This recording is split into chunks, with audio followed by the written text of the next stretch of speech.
Alright, the woodworking world is wild.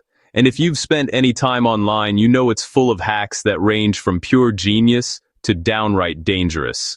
Every day, there's a new viral trick promising to save you time, money, or effort in the shop. But which ones actually work, and which ones are just clickbait disasters waiting to happen? Today, I dove headfirst into the most talked about, most questionable, and most dangerous viral woodworking hacks the internet has to offer, so you don't have to risk your fingers or your sanity. Some of these are surprisingly clever, while others, well, let's just say they belong in the digital dumpster.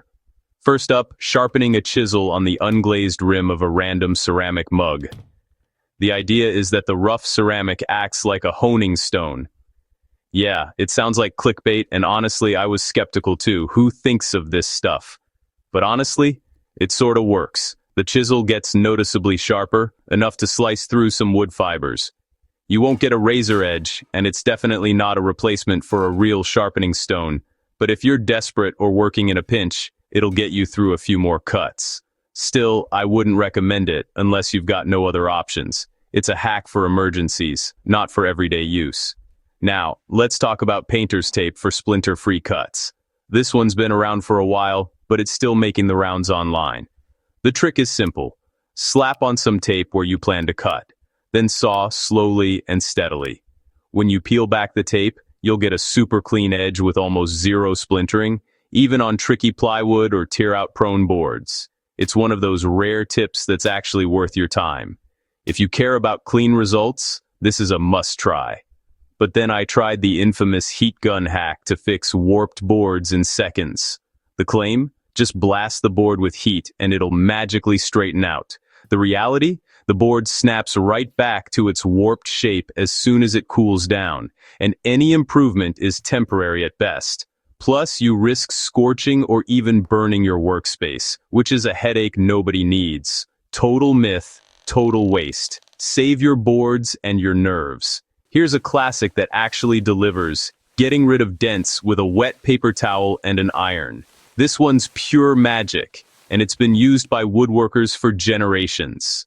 The steam lifts those crushed wood fibers right back up, making dents almost vanish before your eyes. The dent basically disappears, leaving your project looking brand new. It's a lifesaver for accidental drops or tool mishaps. It's an old-school trick that still blows my mind every time. If you haven't tried it, you're missing out. But the scariest hack by far? Turning your drill into a DIY lathe for sanding dowels. Sure, it technically works, and you can shape or sand a dowel pretty quickly, but it's sketchy, unstable, and honestly, not worth losing a finger over. The risk of the dowel flying out or the drill slipping is just too high for my taste. The hack I'll actually keep: using a pencil and a scrap block to make a perfect marking jig. It costs $0, takes seconds to make, and gives you maximum accuracy for repeatable marks. This one's a forever keeper. It's simple, safe, and genuinely useful for any project. So, are these hacks genius? Or just dangerous nonsense? Honestly, it's a mix. Some are clever shortcuts, others are disasters in disguise, and a few are just plain fun to try. If you've seen a wild hack, or if there's a trick you're dying to see tested, drop it in the comments below. And hit subscribe, because I just might put it to the test in the next video. Stay safe and keep building.